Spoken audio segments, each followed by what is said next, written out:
Halo, Assalamualaikum warahmatullahi wabarakatuh. Balik lagi di YouTube channel aku, Tasya Alia Remdani. Nah, di video kali ini aku bakal membahas tentang sholawat lagi. Tapi beda nih sama video yang sebelumnya. Nah, sesuai judul aja, aku bakal bahas tentang 5 keuntungan dari sholawat. Ini berdasarkan versi aku sendiri, versi yang aku rasain sendiri. Nah, sebelum masuk ke videonya, klik tombol subscribe, like, dan komen. Untuk yang pertama, keuntungan pertama yang aku sendiri rasain dari bersolawat itu yang terbesar ya. Sebelum semua keimpian kalian yang terwujud, itu ada hal pertama banget yang aku rasain itu adalah ada rasa cemas buat meninggalkan sholat. Nah, aku pernah ngebahas di video sebelumnya kalau selama aku bersolawat itu aku tuh jarang lagi sholat yang bolong-bolong gitu, jarang banget. Paling kalau subuh tuh kayak bener-bener kalau ketiduran banget atau aku bergadang kayak gitu-gitu aja. Nah, kenapa sih kok ada rasa cemas kayak gitu? Aku juga sebenarnya nggak tahu. Ini tuh keajaiban aja sih aku pikirnya, hidayah atau apapun lah yang diberikan Allah kepada aku.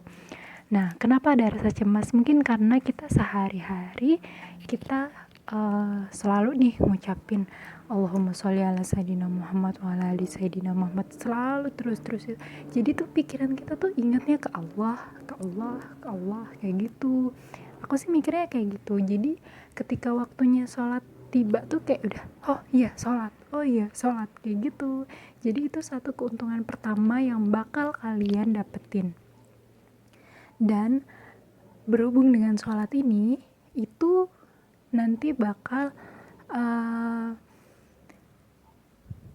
berpengaruh juga sama keuntungan yang kedua nih. Nah, kalau keuntungan yang kedua, kita masuk ke keuntungan yang kedua, itu adalah hati menjadi tenang.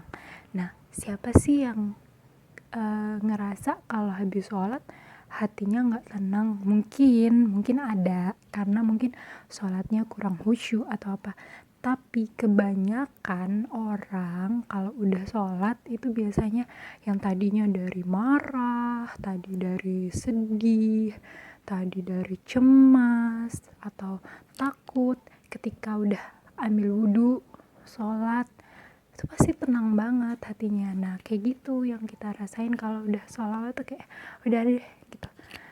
Kita kayak udah berserah diri aja.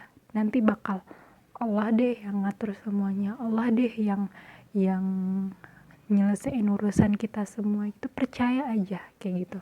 Jadi kita percaya semua yang ada di diri kita, masalah apa semuanya Allah yang bakal nyelesain gitu. Ada aja nanti. Jadi itu yang buat kita tuh kalau berselawat tuh kayak hati tuh tenang, adem, ayem gitu. Mungkin karena kita selalu mengucap nama Rasul kita, terus kita bisa mengingat sambil kita mengingat Allah kayak gitu juga. Nah, di samping itu kalau kita udah bersolawat nih ya, kita itu kadang tuh dengan tanpa sengaja kita juga bakal berzikir, kita bakal beristighfar kayak gitu terus. Itu yang aku rasain, bener-bener yang kayak ya udah deh, bener-bener yang hati tuh yang nyaman, adem, ayem. Apapun masalah, awalnya mungkin ketika ketemu masalah awalnya aku sedih, aku hancur gitu ya, nggak juga hancur banget sih, tapi mungkin sedih ya, sedih, mikir, overthinking. Tapi udah mulai lagi sholawatnya, tenang lagi, hilang lagi, berserah diri gitu, percaya kalau Allah itu yang bakal nyelesain semuanya kayak gitu. Nah, kemudian kalau udah hati tenang, sholawat, selalu sholat kayak gitu, jarang bolong-bolong kayak gitu. ingat mau ngaji. Masuk ke keuntungan yang ketiga nih adalah merasa dekat dengan Allah Subhanahu wa Ta'ala dan Rasul. Itu yang aku rasain, kayak aku biasa ya. Kalian pernah gak sih ngelakuin ini, kayak misalnya setiap sholat tuh kayak curhat gitu, kalau lagi sendiri di kamar atau di rumah, curhat gitu sama Allah, kayak kita curhat tuh nanti kayak Allah tuh ngejawab gitu, kayak ya Allah kenapa sih kayak gini gitu ya. Nanti kayak berasa apa ya, ajaib aja ya, kita curhat nggak ada orang, nggak ada siapa, nggak ada teman, nggak ada siapa, kita tuh tapi tuh berasa di depan kita persis tuh berasa ada yang dengerin kita, ada yang ngejawab pertanyaan kita. Nah itu yang aku rasain, aku tuh berasa selalu kayak dekat gitu. Dekatnya dalam artian aku bilang misalnya kayak gini, ya Allah kok hari ini kerjaannya berat banget ya, kayak gitu. Terus kayak ada aja yang kayak ngerasa ada yang bisikin gitu, terus kayak udah kayak merasa udah tenang aja, sabar, kayak gitu kayak Allah tuh kayak ngejawab gitu loh. Walaupun kayak ya udah deh mungkin itu halusinasi, tapi percaya nggak percaya itu. Dan karena kita sholawat Nabi ya, kita sholawat Nabi, kita menyebut nama Nabi kita Muhammad Sallallahu Alaihi Wasallam. Mohon maaf kalau aku salah nyebutnya. Rasul kita itu berasa kita ingat terus. Nah kalau aku itu dulu ya, sebelum aku mengamalkan sholawat ini, aku nggak peduli itu bukan nggak peduli ya, cuman sekedar tahu Nabi itu sejarahnya seperti apa, gimana. Nah kalau sekarang tuh aku suka yang cari tahu gitu, kalau Nabi tidur gimana sih gitu, sampai kalau Nabi makan gimana sih gitu, kalau Nabi lagi marah bisa nggak ya, kayak gitu yang kayak ya. Dulu sebelum aku sholawat tuh contoh simpelnya itu tidur. Nah sebelum tidur itu aku ya udah tidur asal-asal gitu. Nah kalau sekarang kalau mau tidur aku selalu menghadap ke sebelah kanan, karena aku baca Rasul itu kalau tidur selalu menghadap ke sebelah kanan, karena itu buat kesehatan juga sih sebenarnya katanya gitu. Nah terus banyak deh sunah-sunah Rasul yang dalam kehidupan sehari-hari ya, khususnya itu aku ikutin kayak gitu. Kayak misalnya kalau mau kerja, mau jalan, itu mulai dulu deh langkah dengan kaki yang kanan, terus sebelum tidur wudu dulu, kayak gitu. Nah, walaupun aku sekarang sih kalau udah capek banget aku nggak bakal wudu. Sorry itu buruk banget sih, tapi sekarang sudah mencoba untuk kalau sebelum tidur aku wudu dulu kayak gitu. Nah untuk yang keempat, aku nggak tahu ya ini dirasain sama setiap orang yang melakukan sholawat atau enggak, tapi ini yang aku rasain adalah kebiasaan buruk aku itu perlahan bisa aku minimalisir. Contoh sederhana adalah balik lagi ke sholat. Menurut aku kalau kita udah ninggalin sholat itu kebiasaan buruk banget kan. Nah itu kebiasaan buruk aku dulu. Itu ya aku pernah jelasin juga sih di video sebelumnya. Jadi kalau udah ninggalin sholat tuh udah kayak ya ampun gitu, itu kayak tiang kita, pondasi kita gitu loh, itu aja berani loh kita tinggalin kayak gitu. Nah kebiasaan buruk itu yang sudah aku bisa minimalisir, udah bisa yang kayak sholat tepat waktu selama 5 waktu kayak gitu. Kecuali lagi kerja kan biasa ada waktu break, belum waktu break kayak gitu, tapi setidaknya dalam 5 waktu sholat itu bisa terpenuhi. Nah terus kebiasaan buruk lain adalah selalu, kalau aku ya, contohnya itu misalnya suka cemas sih, cemas, selalu overthinking kayak gitu nih. Sekarang juga aku masih overthinking, tapi tuh yang kayak bisa aku minimalisir dengan kayak, oh ya udah, nanti juga Allah yang bakal nyelesain semua gitu. Intinya itu bakal membuat kita tuh berpikir nanti juga Allah yang menyelesaikan semua. Banyak sih hal-hal buruk atau kebiasaan buruk yang biasa kita lakuin itu bisa kita minimalisir gitu. Banyak banget sebenarnya. Nah, yang lainnya adalah sama, nanti yang kelima itu adalah impian kita terkabul. Itu yang pasti kalian tunggu-tunggu kan. Siapapun pengen kan impiannya terkabul. Yang kelima. Nah, kalau keuntungan yang kelima ini adalah impian kita itu terkabul gitu. Masalah waktu terkabulnya kapan itu kita serahin aja sama Allah. Tapi misalnya kayak aku kemarin, aku bilang aku pengen HP, tapi ternyata gak nyampe 1 bulan itu udah dikabulin sama Allah gitu, melalui perantara om dan tante aku kayak gitu. Nah, percaya nggak percaya sih sebenarnya, dulu aku juga nggak percaya, tapi setelah aku amalin tuh ya percaya gitu. Mungkin kalau ada di antara kalian yang udah, kak aku udah ngamalin nih misalnya sekian bulan tapi kok nggak tercapai gitu. Nah itu saatnya kalian introspeksi diri, ada apa ya gitu. Sebenarnya bukan karena Allah nggak mau ngabulin, tapi ada apa sama diri kalian tuh harus introspeksi diri dulu nih. Misalnya entah mungkin sholawatnya yang kurang, atau ada hal-hal yang membuat Allah itu menunda.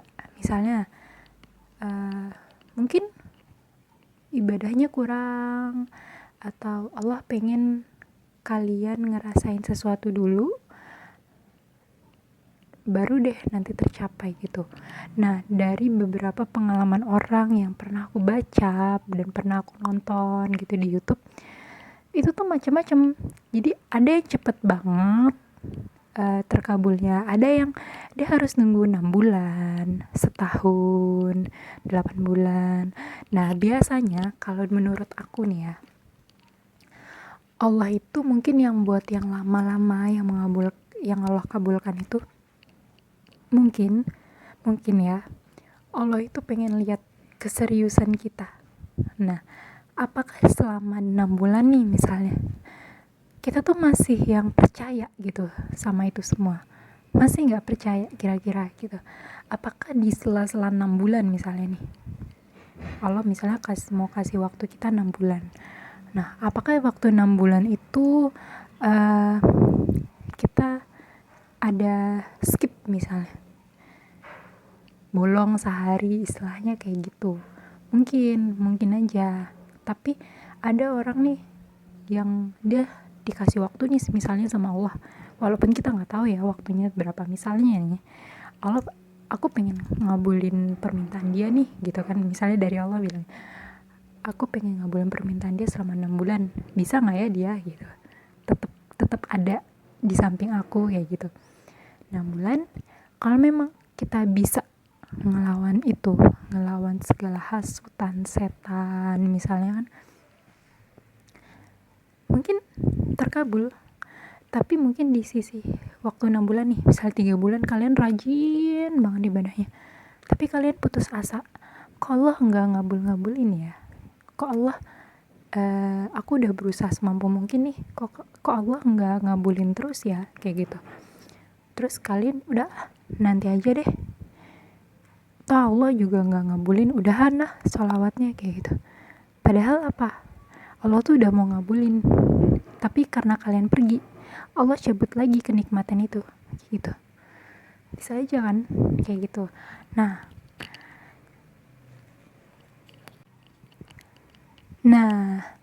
udah semua aku sebutin keuntungan, 5 keuntungan yang aku sendiri rasain setelah aku mengamalkan sholawat. Aku gak pernah hitung berapa kali, tapi pernah sekali aku hitung, aku sehari itu bisa sholawat itu sampai 3.000, bisa. 4.000 kayaknya aku nggak yakin sih pernah, tapi 3.000 bisa kalau seharian full, jadi segala aktivitas gitu. Aku yakin kalian semua itu bisa lebih dari aku kayak gitu. Aku yakin apapun yang kalian impikan, apapun yang kalian pengen, apapun yang kalian mau, itu bisa terwujud.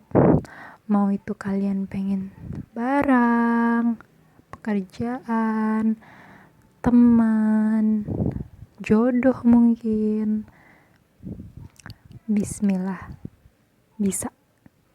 Allah sama kita, Allah ada di samping kita. Jangan takut, jangan pernah nyerah, dan jangan pernah capek buat beribadah.